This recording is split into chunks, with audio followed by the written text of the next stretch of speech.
Well, there was a quote from last week in a Talk Business and Politics article of the majority leader, Senator Jim Hendren.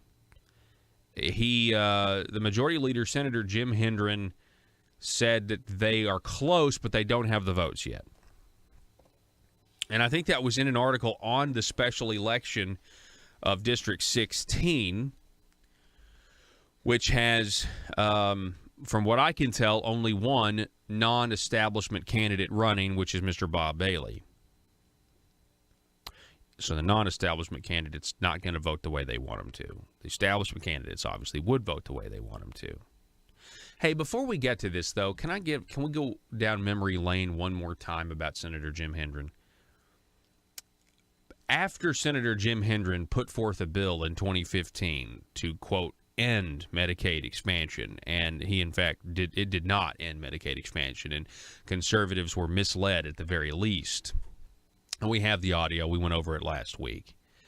This program was expanding, and we were getting other affiliates to pick it up, and our first affiliate was an affiliate in Russellville, which used to be KCBM, is now in Russellville on KARB.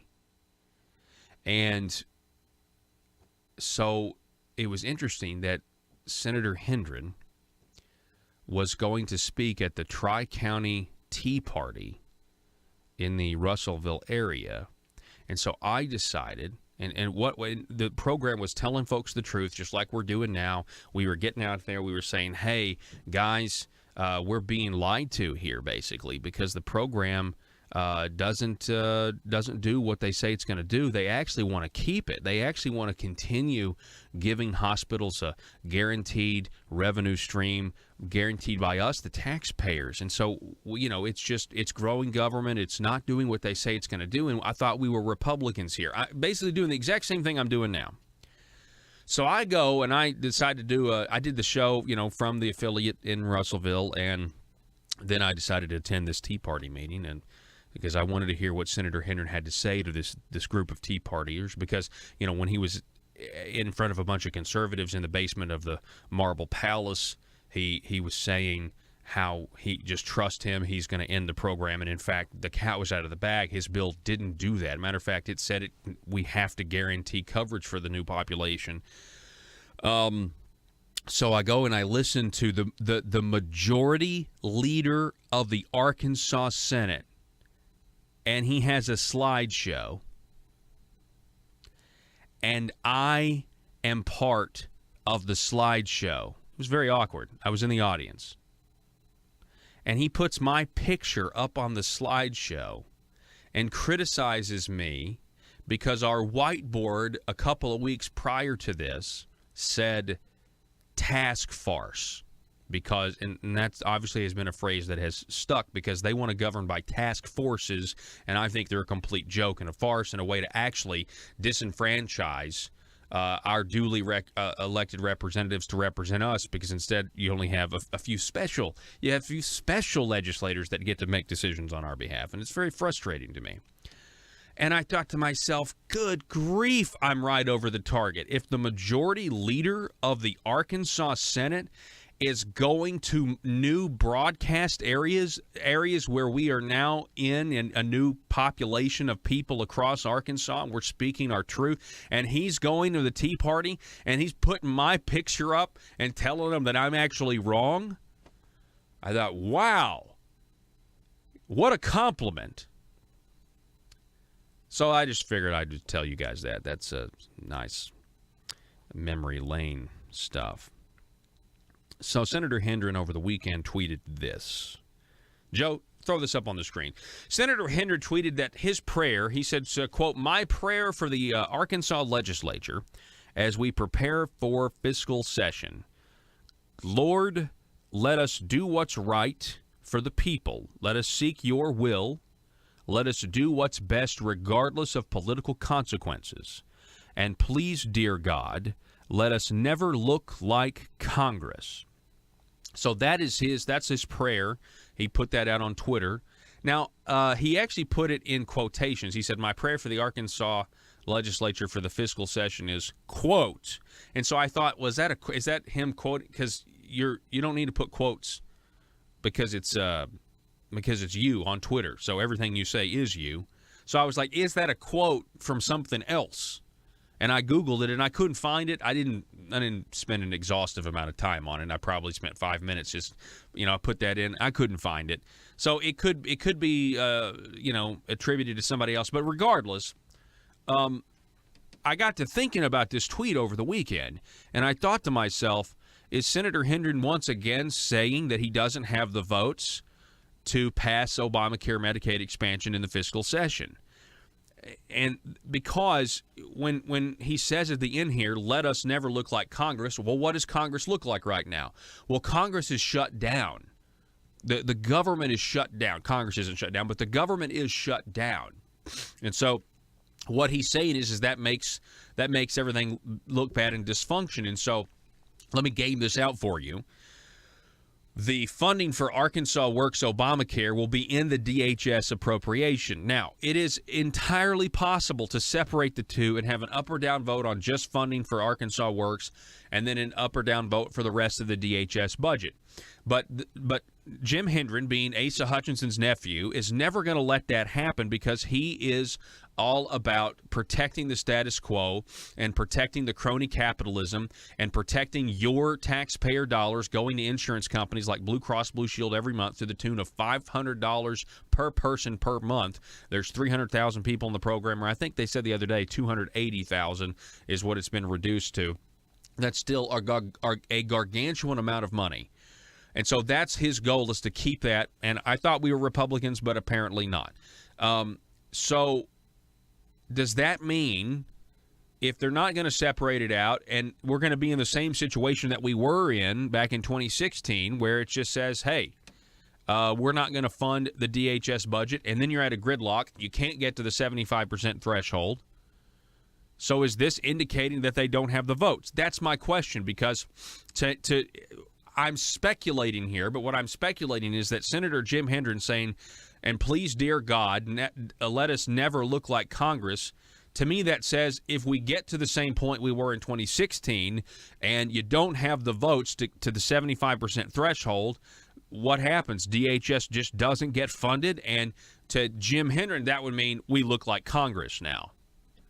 So that is my speculation on this. I'd love to hear your thoughts on it. Feel free to sound off on Facebook. But on secondary, you know what I love? There's nothing better than when a politician throws around Bible verses. So this prayer, again, Jim Hendren saying, Lord, let us do what's right by the people. I agree. Let us seek your will. I agree. You know, it's possible, by the way. I have no idea, but it's possible that it's God's will for the program to end. It's possible, you know. And God certainly is sovereign over these things. In many cases, well, in all cases, He's sovereign over it. You know, the things that we think. I mean, you know, God was sovereign over President Obama being put in office. He was sovereign over President Trump being put in office. He was sovereign over Asa Hutchinson being put in office. Right. So scroll down for a second. So Janet Crow, a friend of mine, friend of the show, she responded to this tweet. God, dear God, please don't let us be like Congress. She responds to the tweet and just says, too late, meaning you guys are already like Congress. And so then Senator Jim Hendren replies back, as you see here on the screen, and says, bless you, Janet, Luke 6:28. So, if you look at the context, you go to Luke 6:28. We go to 27 first. But I say to you who hear, love your enemies, do good to those who hate you, bless those who curse you, pray for those who abuse you. So, Senator Hendren is saying here that he is blessing Janet because he felt cursed by her saying too late, meaning you already are like Congress. So what we can infer from this is that Senator Hendren interpreted that as Janet cursing at him or cursing him. You already are like Congress. And so Jim wanted Janet to know that he was blessing her and obeying biblical commandments. From just generally speaking, that's the interaction that took place on Twitter this weekend. And, so it also says love your enemies. So does Jim Hendren see Janet as an enemy? I mean, maybe, I don't know. I think it's a really look. That's honestly a really poor response. Well, I mean, feel free, give us your opinion, Joe. Why? Well, from a legislator standpoint, why would you cite this Bible verse? Like, I don't mind him citing a Bible verse, but why this one? It makes you seem like, one, you feel personally attacked by the fact that she said that you're too late. You already look like that. Like, you already look like Congress. And love your enemy. Why would you say possibly that, like, I don't know where Janet lives, possibly one of your constituency is an enemy? Why would you say anyone's an enemy? Like, why would you openly just go, hey? It just makes you look really weird. Yeah. Dumb. I mean, certainly, enemy said is a strong word. Certainly, I mean, the policy, we're in opposite corners on policy. I mean, there's no question that's the case. Yeah, but I don't wish anybody ill. I mean, like, as much as I disagree with Asa, and as much as I think he needs to lose this next election, and as much as I think Senator Jim Hendren doesn't need to be the president of the Senate as the governor's nephew, not to mention they're moving Arkansas towards the left, and they're disguising it as that there's some, like they're conservatives or the next Ronald Reagan or something. As much as I disagree, I don't wish them any ill will in terms of, I don't think of them as an enemy in the way you would think of them as an enemy. Yeah, but you know what I'm saying? Yeah, like, just because someone disagrees with you doesn't automatically make them your enemy. Yeah, like, and that's a problem that we have currently today. Now, the stakes get a little high. If I'm honest, the stakes do get a little higher for me, and we got to take a break when you start to think about the future freedoms and liberties for your kids being diminished because politicians in elected office today can't understand that progressivism, collectivism, and the path to socialism is the enemy of this country, because you are condemning future generations to less freedom. Now then the stakes do get a little higher, and I think that's why I get so worked up and want to stop these guys. I want to stop what they want for this state. I want it to go the opposite way. We got to take a break. Back in a minute. This is actually a great critique. So I have a listener who's listening to us analyze Senator Jim Hendren tweeting a prayer about not looking like Congress, and we're inferring that means not to shut down the government or not fund DHS, which is a possibility in the upcoming fiscal session if they don't have the votes from true conservatives, to continue Arkansas Works. When he said, my prayer as we prepare for the fiscal session, Lord, let us do what's right for the people. Let us seek your will. Let us do what's best regardless of political consequences. And please, dear God, let us never look like Congress. Okay. And then you have Janet Crow scrolling down on this tweet. She says, too late. And then he says, bless you, Janet, Luke 6:28, which is a Bible verse saying, hey, love your enemies, bless those who curse you. And so listen to this critique of what he said. This is fantastic. Listener writes in and says, so he prays for God's will to be done, then Bible jukes someone who critiques.